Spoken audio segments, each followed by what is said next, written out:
여러분 반갑습니다. 새로운 눈, 새로운 생각, 신목사고입니다. 오늘은 아바의 자녀 8장을 함께 나눠보도록 하겠습니다.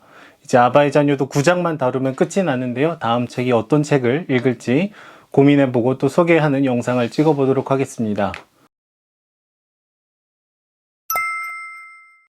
댓글을 잠깐 읽어보도록 하겠는데요. 피아노 치는 거북이님께서 하나님의 마음을 품는 나, 그리고 나를 품어주시는 하나님, 매일 항상 나와 함께 하시는 하나님께 취해 살고 싶네요 라고 댓글을 남겨주셨습니다. 감사합니다. 우리 안지원 집사님께서 7장을 읽고 댓글을 달아주셨는데요. 페이지 170에서 171쪽에 위대한 랍비가 나를 안고 조용히 자기 심장에 대고 계실 때 하나님의 말씀을 처음 배웠소.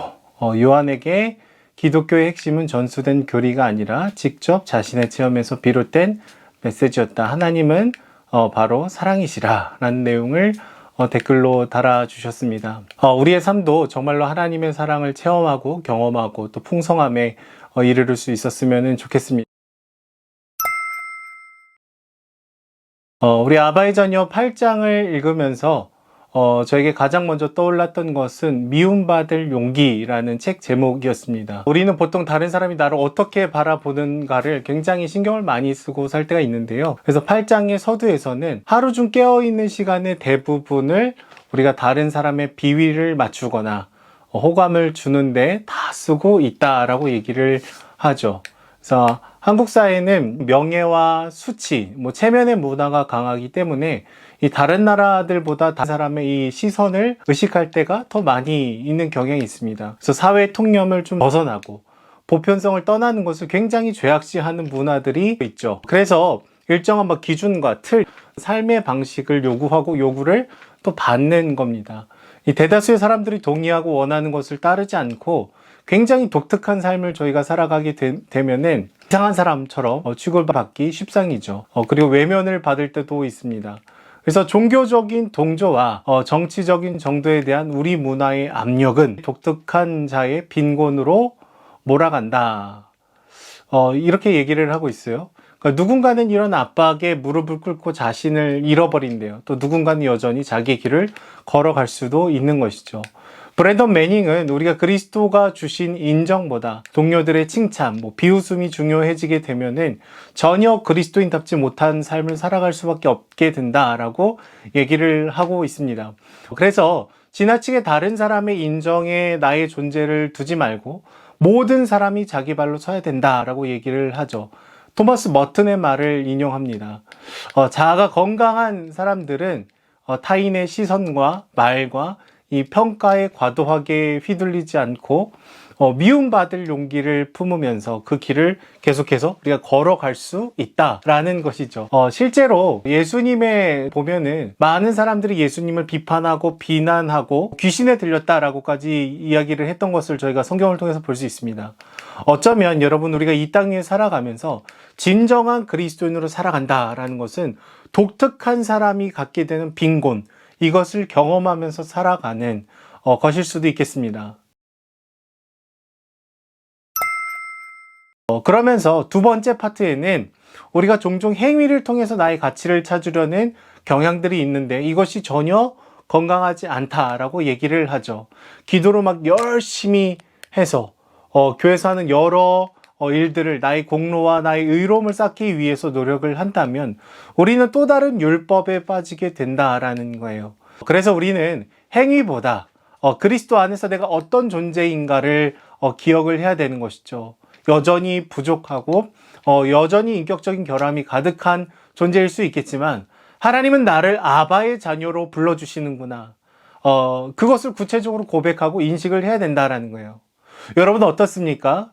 여러분은 나의 행위, 내가 이뤄낼 수 있는 성취, 나의 연봉, 이런 것들을 통해서 나의 존재의 가치를 밖에서 찾아내려고 할 때가 참 많이 있다면 우리 마음의 중심을 잘 들여다봐야 되는 것이죠. 만약에 내가 직장을 다니다가 안 다니게 되면은 내 존재가 쪼그라드는 것 같은 느낌을 갖게 될 것입니다. 우리 아내분들의 경우에는요, 아이를 키우면서 경력이 이렇게 단절이 되죠. 그때 이런 느낌을 굉장히 강하게 받으실 것 같아요. 남편분들은 제가 보니까 은퇴를 기점으로 급속도로 우울감을 느끼곤 하십니다. 결국 내가 무슨 일을 하는가, 내가 어떤 것을 만들어낼 수 있는가가 나를 결정짓는다고 생각을 할 때가 굉장히 많다라는 거예요. 하지만 우리에게 자연적으로 드는 이 느낌은 인정하지만 느낌에 우리가 끌려가지 않을 수 있었으면 좋겠습니다. 여전히 세상의 기준과 가치관이 내 뼛속 깊이 새겨져 있는 것 같을 때가 참 많지만 나는 변함없이 아바의 자녀다라는 것을, 주님의 심장이 나를 향하여서 격정적으로 뛰고 있다는 것을 우리는 기억을 해야 되는 것이죠. 세 번째 파트에서 브래넌 매닝은 과거에도 유행했고 요즘에도 유행한 잘못된 종말론에 대해서 얘기를 합니다. 여러분, 분명히 예수님께서는 언제 재림을 하실지를 알려주지 않으셨죠. 하지만 많은 사람들은 성경에서 기록된 것보다 더 자세하고 더 상세한 날짜를 확정적으로 이야기를 해오곤 했습니다. 그러니까 오랜 기간 동안 잘못 유행했던 잘못된 종말론이 계속해서 그 형태만 바꿔서 돌고 또 도는 것이죠. 여러분, 시간이 지났지만 사람들은 왜 똑같은 협박과 이런 잘못된 공갈에 당하게 될까요? 인간의 마음 한켠에는 늘 두려움이 있기 때문에 그렇습니다. 하나님의 눈밖에 나는 것에 대한 두려움이 있기 때문이죠. 그래서 이 두려움을 계속해서 자극하고 강화시키고 조종하려는 사람들이 있다라는 거예요. 하지만 하나님은 우리를 향해서 확실하며 변하지 않는 사랑으로 선포하시죠. 지금도 우리와 함께하고 계시다고, 그리고 영원까지 우리를 포기하지 않으시고 붙드실 것을 얘기를 하고 있습니다. 우리는 언제 재림이 일어나는지를 구체적으로 알려고 하기보다 오늘 이곳에서 그리스도의 삶의 방식으로 살아가는 것이 더 중요한 것이죠. 또 반대로 죽음에 대해서 저희가 너무나 무관심한 삶을 살아갈 수도 있습니다. 이 사람이란 존재는 양극단을 참 오고 가는 그런 존재인 것 같아요. 현대 사회에서 이 죽음은 우리 일상 속에서 격리되어 있을 때가 많은데요. 그래서 마치 죽음이 없는 것처럼 저희가 이 땅에서의 삶에 집착하고 이것이 전부인 것처럼 살아갈 때가 엄청나게 많은 것이죠. 그래서 성 베네딕트는 날마다 눈앞에 자신의 죽음을 두고 살아라 라고 얘기를 했다고 해요. 우리는 자신이 무한한 사랑을 받는 자라는 것을 인식하고 예수님의 현존하는 부활에 깨어 있다면 이 죽음에 대항하여 용감하게 살아갈 수가 있는 것이죠. 죽음을 염두에 두는 삶은요, 비본질적인 것에 우리의 삶을 빼앗기지 않는 것입니다. 다른 사람의 평가, 험한 것들을 향한 집착이라는 것이 무의미하다라는 것을 알게 되는 것이죠. 오히려 늘 우리 곁에 있어서 소중함을 알지 못하는 것들에 집중을 하게 됩니다. 아바의 자녀 8장에서는 우리가 다른 사람의 말, 판단, 사회적인 분위기에 휩쓸리지 않고 나답게 살 수 있는 자존감에 대해서 얘기를 하고 있어요.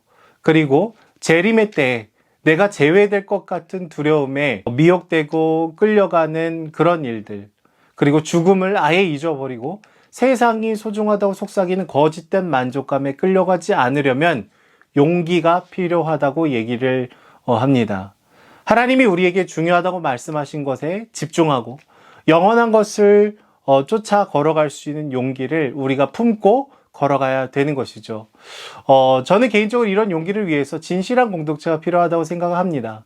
나 혼자만 막 별나게 이런 삶을 살아가는 것이 아니라 하나님이 우리에게 꿈꾸게 하시는 그 꿈을 함께 푸는 공동체, 교회답게, 성도답게, 또 이 현실의 한계를 뛰어넘기로 결정해보는 이런 동역자들이 옆에 있다면 우리가 전혀 다른 삶의 방식으로 살아가는 데 있어서 훨씬 더 쉽게 용기를 낼 수 있죠. 그리고 때로는 지쳐도 위로를 얻을 수 있지 않을까 싶습니다.